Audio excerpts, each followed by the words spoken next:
sostener con fuerza del Espíritu Santo. Pastora, nos turco aquí en esta forma parte de los pueblos tuyos, Señor. Vos escógenos y nos llamamos Danke para fe que vos tenemos, Señor. Danke, Pastora, vos llámanos de la iglesia y vos escógenos como discípulos. Danke, Señor Jesús. Señor Jesús, en cada Eucaristía nos da celebrar y alianza nueva que vos hacer con nosotros. Nos llamamos Danke, Señor Jesús. Vosotros vos entregamos vida para nuestra vida.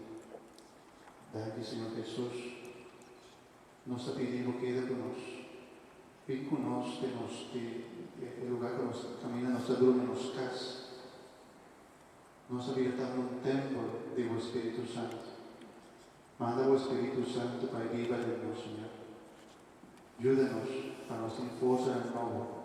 Sobre el demonio enemigo, la busca de destruirnos fe, destruirnos esperanza, destruirnos amor, favor y comunidad.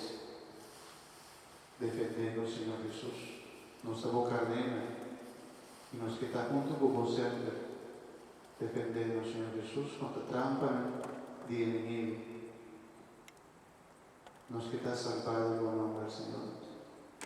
Y nos que sigue, por ejemplo, y nos quitamos disciplina y nos quita votarnos maestros, Señor Jesús. Síñanos para nos años salvación y dúnanos vuestro Espíritu Santo para nos cara de libertad, para nos siga, Señor, y camina algo que vida difícil, pero junto con vos, si vos estás junto con nosotros, que cosa vida divertida y más fácil, Señor. Señor Jesús, te pone toda la necesidad de mi hermana que presente, y te pone en la vida de mi presencia, Señor. A mí como sacerdote de Dios, y te pido una bendición que va a dar, Señor.